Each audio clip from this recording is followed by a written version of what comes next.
Komisi Pemberantasan Korupsi akan mengumumkan rilis penangkapan dan penahanan perkara pengembangan penyidikan tangkap tangan suap Gubernur Maluku Utara AGK dengan tersangka MS alias Ucu. Untuk lebih jelasnya akan disampaikan oleh Bapak Asep.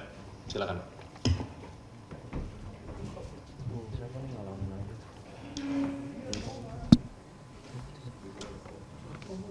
Bismillahirrahmanirrahim. Assalamualaikum warahmatullahi wabarakatuh.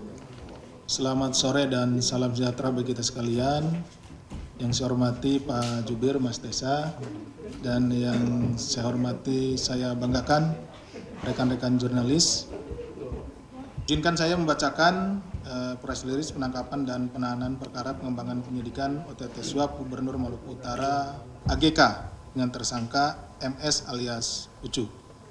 Pada hari Selasa, tanggal 16 Juli 2024, kemarin ya, malam, sekitar pukul 19.30, telah dilakukan penangkapan terhadap tersangka MS alias Ucu, di mana tersangka MS alias Ucu diduga telah melakukan tindak pidana korupsi, memberi atau menjanjikan sesuatu kepada AGK selaku Gubernur Maluku Utara periode 2019-2024 terkait dengan pengadaan barang dan jasa dan pengurusan perizinan di lingkungan pemerintah Provinsi Maluku Utara yang diduga dilakukan oleh tersangka MS alias Ucu sebagaimana dimaksud dalam pasal 5 ayat 1 huruf A atau huruf B atau pasal 13 Undang-Undang Nomor 13 Tahun 1999 tentang pemberantasan tindak pidana korupsi sebagaimana telah diubah dengan Undang-Undang Nomor 20 Tahun 2001 tentang perubahan atas Undang-Undang Nomor 31 Tahun 99 tentang pemberantasan tindak pidana korupsi junto pasal 65 ayat 1 KUHP. Adapun kasus posisi perkara ini adalah sebagai berikut. Pada periode menjabat selaku Gubernur Maluku Utara tahun 2019-2024, tersangka MS alias Ucu memberi uang kepada AGK selaku Gubernur berkaitan dengan pengadaan barang atau jasa dan pengurusan perizinan di lingkungan pemerintah Provinsi Maluku Utara dengan total sebesar 7 miliar rupiah.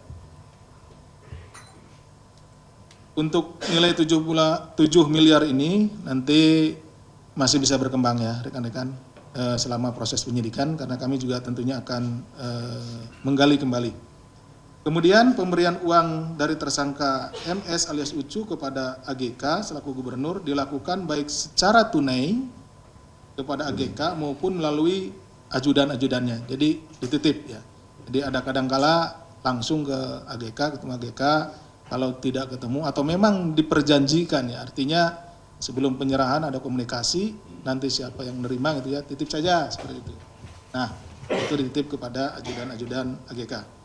Dan juga melalui transfer ke rekening keluarga AGK. Kemudian lembaga atau pihak yang terafiliasi dengan AGK serta perusahaan yang terkait dengan keluarga AGK. Jadi banyak tempat atau banyak cara gitu ya. Bisa langsung, bisa melalui ajudannya, bisa juga melalui perusahaan-perusahaannya atau pihak-pihak terafiliasi. Bisa juga melalui keluarganya. Jadi itulah pihak-pihak yang sudah kami identifikasi menerima atau menjadi perantara setoran uang dari saudara MS ini kepada AGK. Pemberian uang oleh tersangka MS alias Ucu kepada AGK berkaitan dengan satu proyek Dinas PUPR Provinsi Maluku Utara. Jadi proyek-proyek pengadaan barang dan jasa di Dinas PUPR, nah salah satunya melalui saudara Ucu ini. Kemudian pengurusan izin IUP operasi produksi PT Prisma Utama di Provinsi Maluku Utara. Kemudian yang ketiga, pengusulan penetapan wilayah izin usaha pertambangan WIUP Kementerian ESDM Republik Indonesia yang ditandatangani oleh Gubernur, yaitu saudara AGK sebanyak setidak-tidaknya 37 perusahaan melalui tersangka MS alias Ucu selama periode 2021-2023 tanpa melalui prosedur yang sesuai dengan peraturan Menteri ESDM nomor 11 tahun 2018 dan keputusan Menteri ESDM nomor 1798 K 30 MEM 2018 tentang pedoman pelaksanaan penyiapan, penetapan dan pemberian wilayah izin usaha pertambangan. Jadi ada rekomendasi ya, jadi gubernur itu rekomendasi untuk melengkapi pengurusan izin ke SDM. Nah, inilah rekomendasi inilah yang menjadi bargaining untuk melakukan atau meminta sesuatu atau suap. Kemudian dari usulan-usulan penetapan wilayah izin usaha pertambangan atau WIUP yang diajukan ke Kementerian SDM RI melalui tersangka MS alias Ucu, 6 blok yang diusulkan sudah ditetapkan WUP-nya yang oleh Kementerian SDM Republik Indonesia tahun 2023 yaitu blok KAF, blok FOLI, blok Mariomoy 1, blok Pumlanga, blok Lilip Sawai dan blok Wailukum. Dari 6 blok tersebut, 5 blok diantaranya sudah dilakukan lelang wilayah izin usaha pertambangan WIUP, yaitu blok KAF, blok FOLI, dan blok Marimoy 1, blok Pumlanga, dan blok Lilip Sawai. Dari 5 blok yang sudah dilakukan lelang, 4 blok sudah ditetapkan pemenangnya oleh Kementerian SDM, yaitu blok KAF, FOLI, blok Marimoy 1 dan blok Lilip Sawai. Atas perbuatan tersebut, tersangka Muhaimin Syarif alias Ucu dikenakan pasal 5 ayat 1 huruf A atau huruf B atau pasal 13 Undang-Undang Nomor 31 tahun 99 tentang pemberantasan tindak pidana korupsi bagaimana telah diubah dengan Undang-Undang Nomor 20 tahun 2001 tentang perubahan atas Undang-Undang Nomor 31 tahun 99 tentang pemberantasan tindak pidana korupsi junto pasal 65 ayat 1 KUHP. Demikian yang bisa saya sampaikan. Terima kasih atas perhatiannya. Assalamualaikum warahmatullahi wabarakatuh. Kami kembalikan kepada Pak Jubir. Penyidikan. Rekan-rekan, silakan bagi yang mau bertanya terkait perkaranya. Pak KPK melakukan penangkapan ini karena mengetahui beliau ini mau kabur.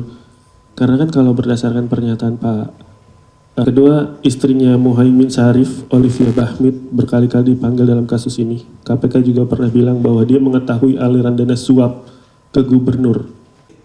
Mas Chandra dan Mas Mario, pertanyaannya terkait perkara yang saat ini sedang kita konvers. Dari Mas Chandra, ini saudara MS atau Ucu ini ditangkap. Ini di wilayah Banten. Apakah ini karena mau kabur atau bagaimana? Jadi begini, sedianya yang bersangkutan itu kami panggil itu waktu itu bersamaan dengan Kepala Dinas Pendidikan ya, kalau tidak salah. Ya, nah, beberapa waktu lalu lah. Ada kan konversi juga di sini nih. Nah, dipanggil untuk kita sama-sama lakukan penahanan. Tapi yang bersangkutan tidak hadir. Kemudian beberapa kali juga kita panggil yang bersangkutan tidak hadir. Lalu dari sana karena memang sudah 2 kali juga kita panggil tidak hadir, kami coba trace keberadaannya, itu juga tidak ada di Maluku Utara. Dari Maluku Utara. Makanya kami dengan situasi seperti itu ada kekhawatiran tentunya, ya kekhawatiran, dan juga dengan statusnya sebagai tersangka, kami coba untuk mencari, dan alhamdulillah tadi malam gitu sudah pencarian sudah lumayan lama. Tadi malam kami dapat keberadaannya, kami ketahui keberadaannya dan kami jemput yang bersangkutan di wilayah Banten. Betul ya, di wilayah Banten. Kemudian terkait dengan istrinya, saudara OB. Nah, ini ada berkali-kali diperiksa, kemudian juga terkait dengan penyampaian ya atau aliran dana kepada gubernur, kenapa ini belum ditetapkan sebagai tersangka. Jadi begini, kita masih menimbang terkait dengan peran-peran yang dilakukan oleh dia. Karena untuk ditetapkan sebagai tersangka itu harus ada juga dia mens reanya atau niat jahatnya di situ. Apakah dia tahu gitu ya untuk pemberian sejumlah uang atau aliran dana itu memang dia benar-benar membantu yang secara sadar gitu ya, tahu bahwa suaminya ini melakukan tindak pidana atau tidak. Kita sedang mendalami ini, mohon ditunggu saja Mas Chandra. Apanya? Oh enggak, ini kan ada aliran dananya sementara dia berikan itu. Ini makanya sedang didalami apakah memang sebetulnya dia melakukan itu secara pribadi atau dia misalkan tidak mengetahui, ini hanya karena ini kan suaminya yang diminta tolong sama suami. Itu yang sedang kita dalami. Dan syukur-syukur kalau memang nanti ada informasi seperti itu, kasih tahu kepada kita. Biar kita segera memutuskan untuk itu. Kemudian mengapa hanya beberapa yang ditersangkakan, sedangkan ada beberapa pemilik perusahaan ya, yang tadi disebut namanya saudara A, itu beberapa di RUT ini. Jadi kami juga sedang mendalami. Di samping ini perkara ini kan pernah saya jelaskan. Jadi ketika ada konsepnya suap, ada gratifikasi, ada juga konsepnya itu pemerasan. Nah ini kategorinya kita sedang pilah-pilah. Kalau yang pemerasan, misalkan begini, dia mengajukan izin usaha, lengkap nih, persyaratannya lengkap, semuanya lengkap.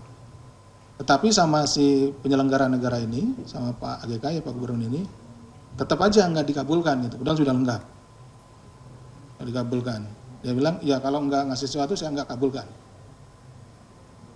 Nah itu beda gitu. Dengan dia yang memang tidak lengkap, lalu datang ke PN-nya, Pak, ini tolong dikabulkan, ini kamu kurang, ya.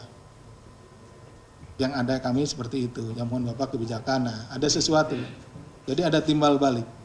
Ada yang diharapkan meeting of mind-nya, pertemuannya itu ada yang dia harapkan dari si penyelenggara negara, termasuk juga kurang dan lainnya, ada juga sesuatu yang diberikan gitu. Jadi itu yang sedang kita dalami. Jadi tentunya kalau memang itu kita temukan konsepnya atau itu lebih kepada suap, ya kita tangani dua-duanya. Kalau itu pemerasan, ternyata ini sudah melengkapi persyaratannya dan lain-lainnya, sudah beretikat baik, tapi tetap juga tidak dikeluarkan izinnya dan lain-lainnya, dipaksa oleh penyelenggara negara. Nah, dalam konsep pemerasan, itu si yang diperas tidak kena. Itu yang sedang kita dalami. Kemudian terkait pertanyaan Mas Mario, ini TPPU dari saudara ini. Jadi nanti begini Mas Mario, untuk saudara MS ini, sini ya, kita lihat lagi, pasal yang dipersangkakannya adalah pasal 5 ayat 1, huruf A atau huruf B, dan pasal 13. Ini adalah pemberi, ya, pemberi suapnya. Jadi TPPU itu dikenakan kepada dia yang, kalau disuap ya, dia yang penerima suapnya. Tapi kita juga sedang dalami, karena dia akan menguruskan izin. Apakah dia juga memang terima dari yang lain gitu, seperti itu. Tapi sementara kalau hubungannya dengan AGK, ya AGK Gubernur, dia yang suap. Nah, yang uang hasil tindak pidana korupsi inilah yang nanti akan di TPPU-kan gitu. Ya. Jadi kalau misalkan dia melakukan korupsi, ya yang pelakunya ini yang menerima sesuatunya ini, seperti itu. Kemudian belum melihat adanya hubungan kasus AGK dengan anggota dewan dan lain-lain, karena sementara di perkara ini perkara ini, Mas Mario. Jadi hubungannya ketika pengeluaran rekomendasi, karena izinnya sendiri ini kan ada di Kemen SDM. Jadi perkara ini lebih banyak atau lebih utama kepada perannya Pak AGK selaku gubernur. Nah, beda dengan nanti yang sedang kita dalami juga di proses-proses pengadaannya, karena ini tidak hanya izin, di sini ada proyek di Dinas PUPR dan lain-lain. Nah, itu menyangkut tentunya ada proses-proses di legislatif tentang penentuan jumlah anggaran di Banggarnya ya, Banggar sana untuk proyek-proyek yang ada di provinsi. Nah, tentu itu akan kita dalami. Nah, kalau yang ini memang lebih banyak kepada proses penerbitan rekomendasi terkait dengan izin. Tapi tentunya akan kita dalami, Mas Mario. Kemudian terkait dengan Harita Group atau HG ini kayaknya sudah yang kesekian kali yang ditanyakan ke saya oleh Mas Mario. Kita juga awal sudah sampaikan bahwa kita sedang melakukan pendalaman terkait dengan upaya-upaya yang dilakukan atau proses-proses dari perizinan atau apapun kegiatan eksplorasi yang dilakukan oleh HG ini di wilayah Maluku Utara. Itu mungkin yang bisa saya sampaikan. Terima kasih. Assalamualaikum warahmatullahi wabarakatuh.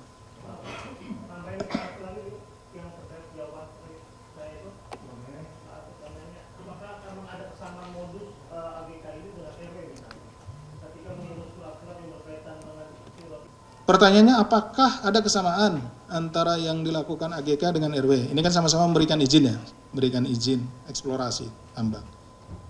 Sejauh ini ya, baik yang saya ketahui di perkaranya RW maupun yang saya ketahui di perkaranya AGK ini berbeda.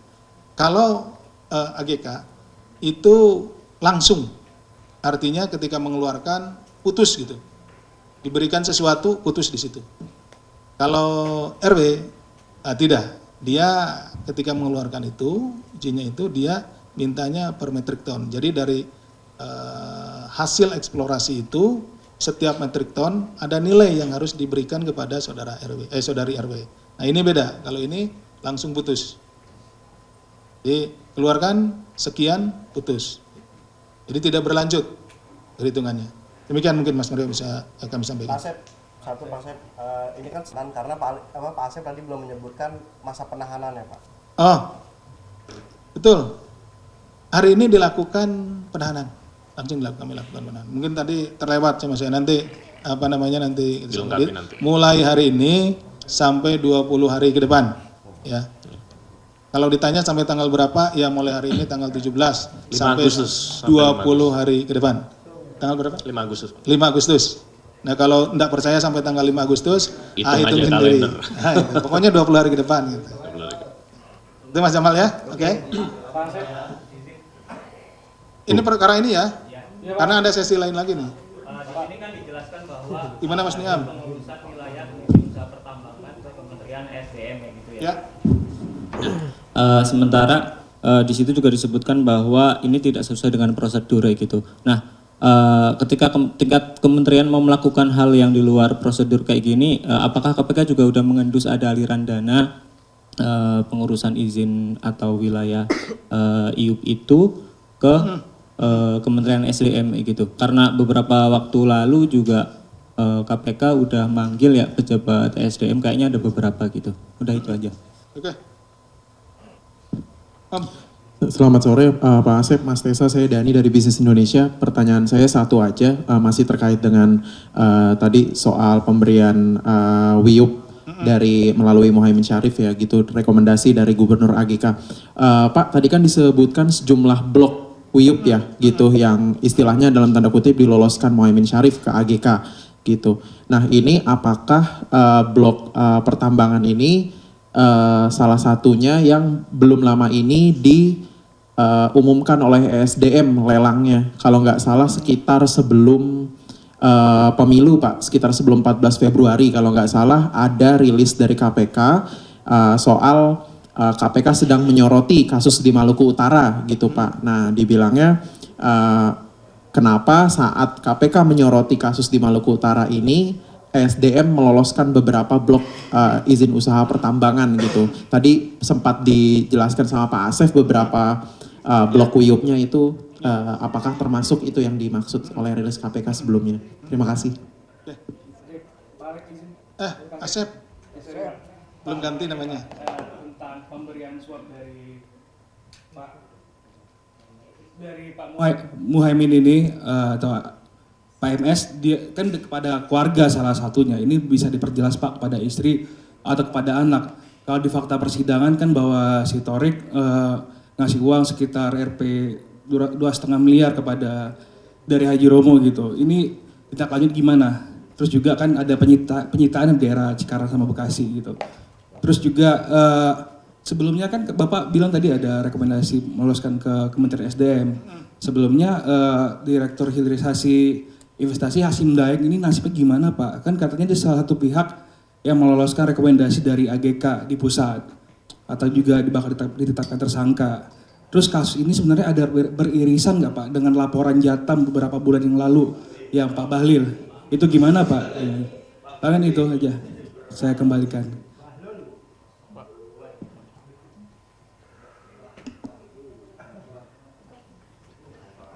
Ada lagi rekan-rekan? Mas Dani, apa Mas Dani? Satu lagi dong Pak, izin. Ini saya pengen tanya aja kalau misalkan tadi ada yang menanya soal apakah ini ada irisannya dengan laporan kepada Menteri Investasi. Yang ingin saya tanyakan sebenarnya ini beberapa saksi yang dipanggil ini ada irisannya dengan beberapa partai politik Pak. Misalkan Pak Muhaimin Syarif sendiri ini kan diketahui salah satu mantan pejabat di Partai Gerindra gitu. Udah gitu siapa namanya Tarik Kasuba anaknya AGK, terdakwa AGK itu juga mantan caleg dari Gerindra, dan kemarin itu salah satu saksi yang dipanggil dan berdasarkan hasil riksa yang diungkap ya Pak ya atas nama saksi Helmi Jen itu dibilangnya diperiksa terkait dengan aliran dana atau enggak kepemilikan aset AGK. Nah Helmi Jen ini penelusuran beberapa rekan-rekan wartawan ini adalah politisi dari Partai Golkar gitu. Nah ini apakah ada irisannya dengan kepentingan partai politik tertentu Pak? Terima kasih. Sudah ya? Belum? Ada lagi? Nah. Terima kasih. Pertanyaan tambahan tapi banyak juga ternyata nambahnya. Mas Niam, ini pengurusan ke SDM apakah sudah mulai akan dilakukan pemeriksaan ke arah sana gitu ya, SDM. Tentu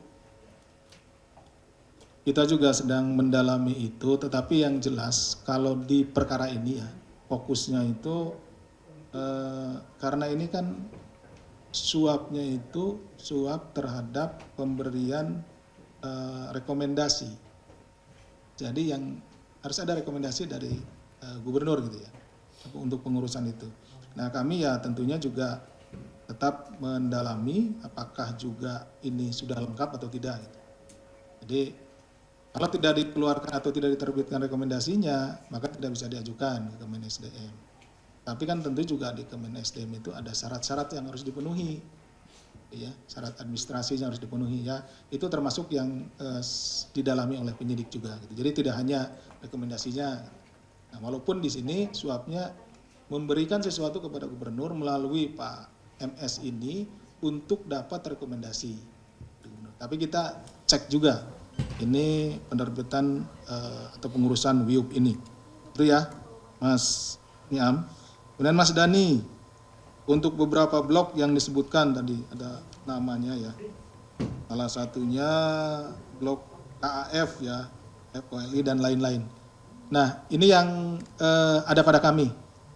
Nah, apakah blok ini sama dengan blok yang itu? Ya, nanti tinggal Mas Dani cari ya, yang di sana. Apa yang dilelang di sana, apakah sama nggak namanya bloknya dengan ini? Oke, Mas Dani. Kemudian selanjutnya masih dari Mas Dani. Ini apakah ada kaitannya dengan kepentingan parpol? Karena orang-orangnya ini ada orang-orang parpol gitu ya, ada yang nyalek dan lain-lain, ada pengurus dan lain-lain. Sejauh ini yang kami peroleh ini masih pertanggungjawaban pribadi, pertanggungjawaban personal. Nah tadi seperti putranya Pak AGK itu karena memang juga ada aliran dana ke dia, bukan terkait dengan posisinya di parpol dan lain-lain. Kemudian tadi terkait dengan keluarga, ini keluarga siapa tadi? Mang Dian ya, Pak Mas Rizky, sorry. Sorry, Mas Rizky, ini ke siapa saja? Kepada, ya salah satu ini tadi sudah disebutkan, putranya ya. Nah seperti itu. Tapi ke yang lainnya nantilah ya. Jelas yang itu ya. Kemudian terkait dengan direktur hilirisasi dan lain-lain, ini tentunya informasi yang keterkaitan dan lain-lain dalam pengurusan ini sedang kita perdalam, tapi ini masih dalam proses penyidikan kita ya. Nanti kalau sudah terkumpul informasinya akan kita sampaikan ya Mas Rizky. Oke. Kemudian ada irisan dengan yang dilaporkan oleh Cartam gitu ya. Nah ini hampir mirip ini pertanyaannya dengan yang disampaikan Mas Dhani. Tadi ini ada kan blok-blok yang di ini. Nah nanti dilihat aja tuh per blok itu. Silakan ya Mas Riki ya, dianalisis. Jadi laporan itu masih verifikasi telaah atau udah lidik Pak? Laporan dari Cartam itu? Saya monitor di sidik ya, di sidik nih, sidik belum ada. Ya? Ya. Di penyidikan belum ada ya Mas Rizky. Ya, di penyidikan belum ada. Oke, Mas Rizky. Tadi disela masalahnya sama. Baik. Terima kasih Pak Asep. Kita ke ruang tunggu. Silakan. Tunggu di sini ya sampai selesai semua. Masih tunggu di sini nanti.